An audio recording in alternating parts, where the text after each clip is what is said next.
जनता party का कार्यकर्ता भी हूँ।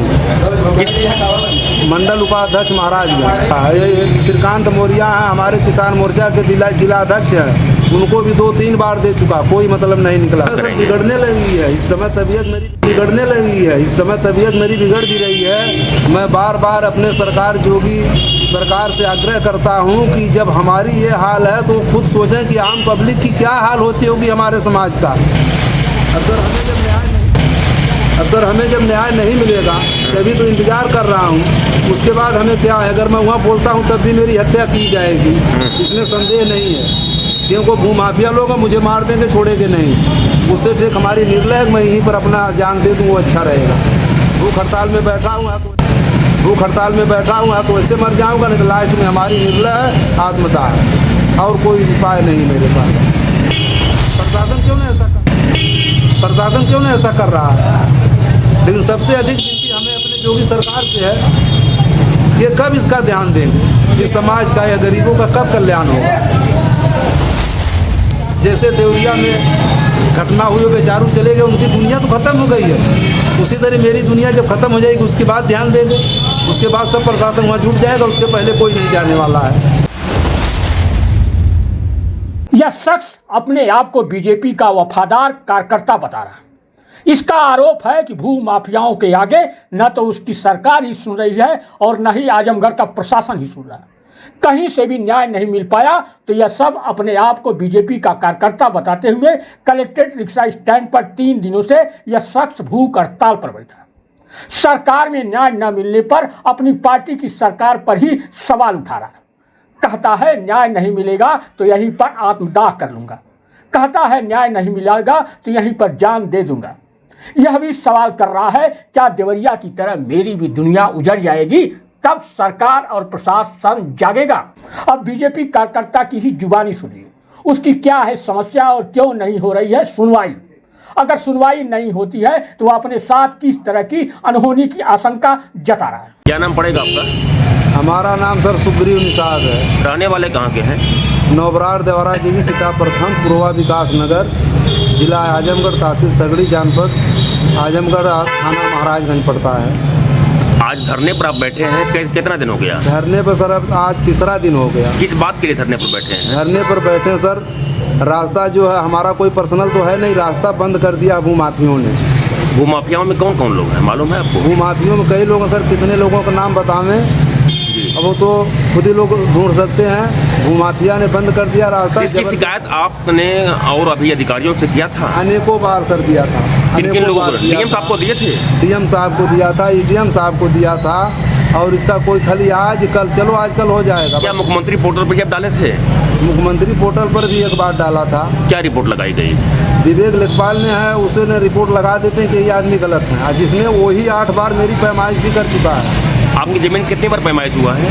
8 बार सर पैमाइश करवाया हूँ मैं। खूंटे वही उसी ने गड़वाया था, उसके सामने सब कुछ काम हुआ। रिपोर्ट भी दिया है उसने, रिपोर्ट भी रखा हूँ। उसके बाद भी आज जो है स्थिति बदल दी है। लोग प्रधान से मिलकर कह रहे हैं इसका छप्पड़ ही गिरा दिया जाए, यही रास्ते में है। मेरे पास केवल छप्पड़ है सर। अब भारतीय जनता पार्टी का कार्यकर्ता? भारतीय जनता पार्टी का कार्यकर्ता भी हूँ। किस पद से हैं आप? मंडल उपाध्यक्ष महाराजगंज। महाराजगंज जिला है? महाराजगंज मंडल सर। महाराजगंज मंडल है? मंडल पड़ता है, ब्लॉक को जैसे मंडल लोग बोलते हैं। अच्छा, तो मंडल महाराजगंज आजमगढ़ जिले में ही? जिला आजमगढ़ जी सर, थाना महाराजगंज। आपने जिले के पदाधिकारियों को ये भी सर अवगत करा चुका है। ये भी जो बीजेपी कार्यकर्ता, क्या आपने उनकी शिकायत? हाँ, इनको भी दे चुका, कई बार दे चुका है। ये श्रीकांत मौर्य हैं, हमारे किसान मोर्चा के जिला अध्यक्ष हैं। उनको भी 2-3 बार दे चुका, कोई मतलब नहीं निकला सर। कोई सुनवाई नहीं होती? कोई सुनवाई नहीं सर। तो फिर आप क्या करें? ये बताइए कि भारतीय जनता पार्टी की आप एक सक्रिय कार्यकर्ता भी हैं, आपके साथ दुर्व्यवहार ऐसा हो रहा है, नहीं सुनवाई हो रही है, तो और लोगों के साथ कैसा होता होगा? वही तो सर मैं भी नहीं समझ रहा हूँ। यही मैं, अब सुनवाई नहीं होगी, आप 3रा दिन हो गया, आप भूख हड़ताल पे अनशन पे बैठे हुए हैं, आपकी तबीयत बिगड़ेगी तो फिर आप क्या करेंगे? बिगड़ने लगी है इस समय, तबीयत मेरी बिगड़ भी रही है। मैं बार बार अपने योगी सरकार से आग्रह करता हूं कि जब हमारी ये हाल है तो खुद सोचें कि आम पब्लिक की क्या हाल होती होगी हमारे समाज का। हमारी ये दशा है, हमारा कोई मतलब नहीं निकल रहा है, तो आम पब्लिक में क्या होता होगा, क्या उनको ये हम लोग की समस्या कब हटेगी। मैं यही नहीं समझ पा रहा हूँ। इसकी शिकायत आप थाने पर भी दिए होंगे? थाने पर भी दी सर, हर कोई जगह सुनवाई पर नहीं। कागज रखा हूँ, कोई वंचित नहीं, जहाँ जहाँ शिकायत दिया हूँ, लेकिन कोई मतलब नहीं। उल्टे लोग मेरा ही दोष दे रहे हैं। 2007 में कटान हुई, हम बाढ़ पीड़ित वाले हैं, हमें आवंटन भी नहीं मिला। 5 भाई में 1 भाई को दिया गया, पिताजी को दिया गया, उसी में मैं गुजारा करता हूँ।